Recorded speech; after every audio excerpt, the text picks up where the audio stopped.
Today is April 27th. Today's quote is entitled, "Nothing can make you angry." Isn't that good news? It's like really good news, I think. Nothing can cause you to become angry if there is no anger within you.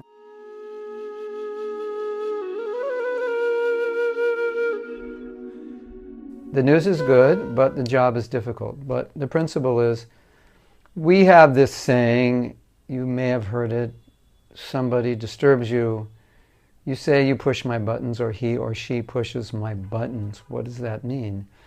That means we're wearing buttons. Maybe we have the anger button. Maybe we have the intolerance button or the impatience button.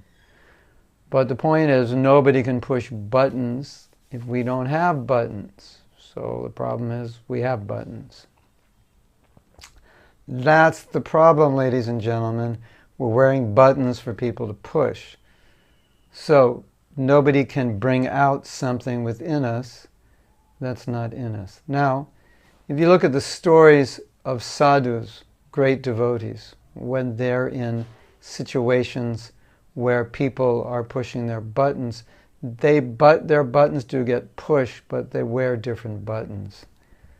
They wear buttons like mercy, like compassion, like kindness, benevolence, magnanimity, and so forth. So, like we have this example, Nityananda Prabhu. So, Jagat and Madai pushed his buttons. What buttons did they push? They tried to hurt him, and that pushed his compassion buttons. Now, if someone tries to hurt you, what buttons do they push? Most likely they push some buttons of anger, revenge, so forth. So, when people push your buttons, it's nice to remember they can only push buttons that you're wearing. Isn't that interesting?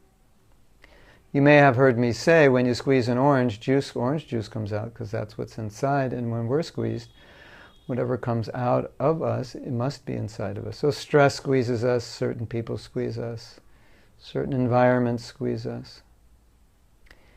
The process of Krishna consciousness is to become kind of a little bit in a bubble, so that we're situated within our own determination, our own values, our own convictions, so that people don't easily pull us out of that bubble. Now, I know that's easier said than done, but at least we should understand that's part of what it means to be Krishna conscious.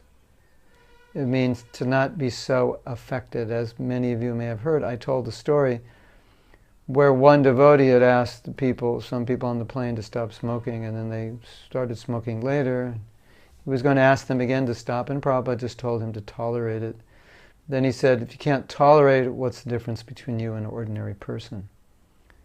So it's a very meaningful statement that, if we're wearing the same buttons that everyone else in this world is wearing, then what makes us so different from everyone else? At least in certain ways, we can say we are no different. And we're also intolerant or prejudiced or revengeful or envious. Then how is it that we're different? In a sense, you could say actually we're worse, because they're not really supposed to be better, and we are supposed to be better. And because we're supposed to be better, if we are the same as them, that makes us worse than them.